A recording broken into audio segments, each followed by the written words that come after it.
Police अधिकारी अश्विनी बिद्रे हत्या प्रकरणामध्ये बिद्रे कुटुंबियांकडून इच्छा मरणाची मागणी करण्यात आली आहे। राष्ट्रपती द्रौपदी मुर्मू यांच्याकडे इच्छा मरणाची परवानगी मागितलेली आहे। सरन्यायाधीश सूर्यकांत यांच्याकडे सुद्धा त्यांनी परवानगी मागितली। 10 वर्ष उलटून सुद्धा न्याय मिळाला नसल्याचा आरोप बिद्रे कुटुंबियांकडून केला जातोय।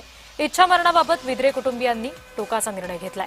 महिला पोलीस अधिकारी अश्विनी बिद्रे हत्याकांड प्रकरणाला तब्बल 10 वर्ष उलटली आहेत, पण न्याय मिळत नाहीये असा आरोप कुटुंबियांकडून केला गेलाय आणि त्यामुळे त्यांनी थेट राष्ट्रपतींकडे इच्छा मरणाची मागणी केलेली आहे।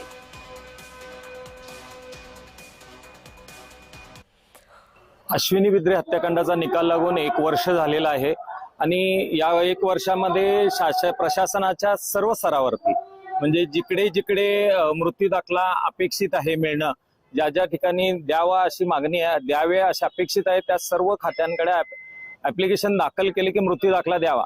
प्रामुख्याने पोलीस खात्यानं त्यांच्याच खात्याचे महिला पोलीस अधिकारी असल्यामुळे ती दाखला त्यांनीही उपलब्ध करून द्यावा आणि तिच्या मृत्यूनंतर मिळणारे लाभ सगळे द्यावे यासाठी ऍप्लिकेशन दाखल केलं होतं।